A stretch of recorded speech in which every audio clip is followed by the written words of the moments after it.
Electrical safety in the workplace deserves daily attention. The National Institute of Occupational Safety and Health, or NIOSH, studied workplace fatalities and determined that electrocutions accounted for approximately 7% of all workplace deaths. The information NIOSH found during this study provides valuable lessons for everyone that works with or around electricity.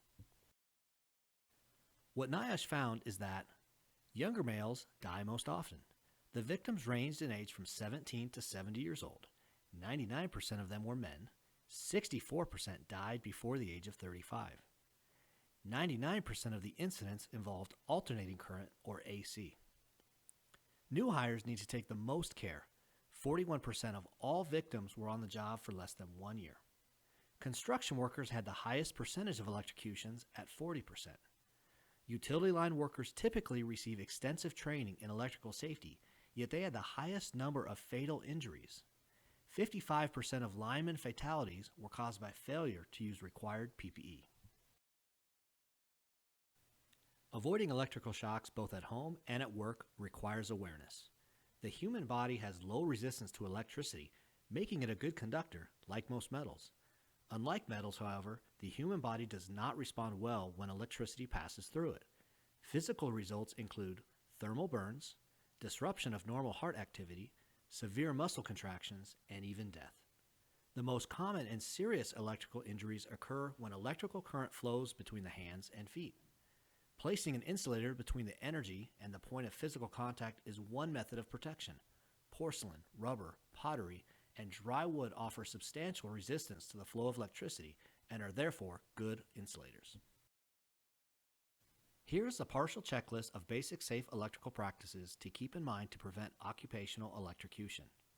Are employees given and required to use the proper protective equipment and tools when working around electrical hazard? Is there an effective lockout-tagout procedure for work on electrical circuits and equipment? Have employees been advised of the location of hazards and proper protective measures to avoid contact with an energized circuit? Are safe work practices used to prevent electrical shock and other injuries? Are portable electric tools and equipment grounded or double insulated? Do electrical boxes and fittings have approved covers?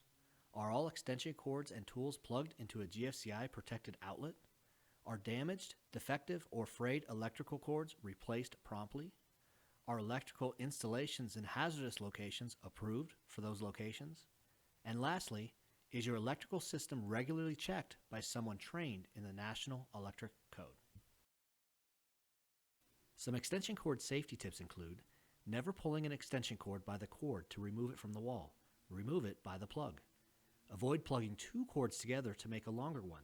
Extension cords, which are either connected together or are too long, will reduce operating voltage and operating efficiency of tools or appliances and may cause motor damage.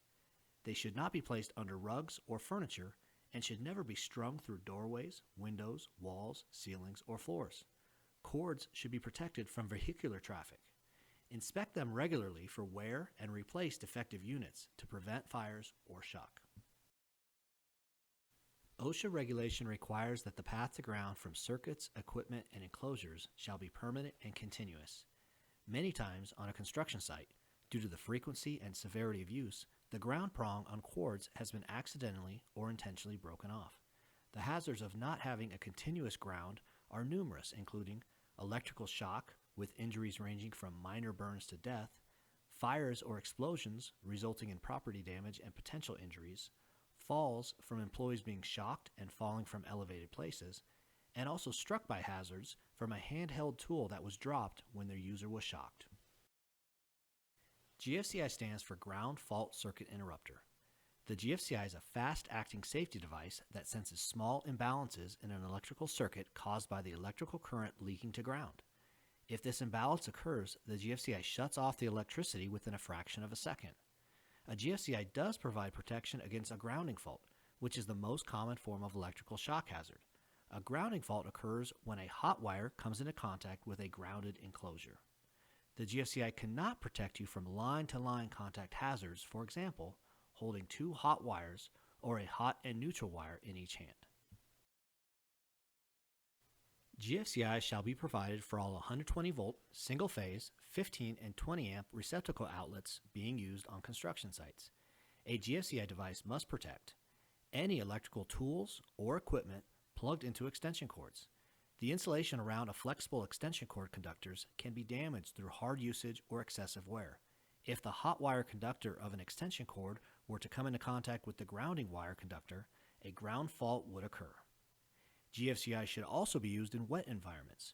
When a cord connector is wet, hazardous current leakage can occur to the grounding conductor and to anyone who picks up that conductor if they also provide a path to ground. We hope you have enjoyed learning more about electrical safety, and you will always make sure the tools and cords you use are in good working condition, are inspected regularly, and are being used with GFCI devices. Take a little extra care so you will not have a shocking experience. We thank you for taking the time to watch this video and hope you will join us again for future Toolbox Talks. As always, we'd love to hear your feedback. Please let us know if you have any questions or comments. Thank you very much and have a safe day.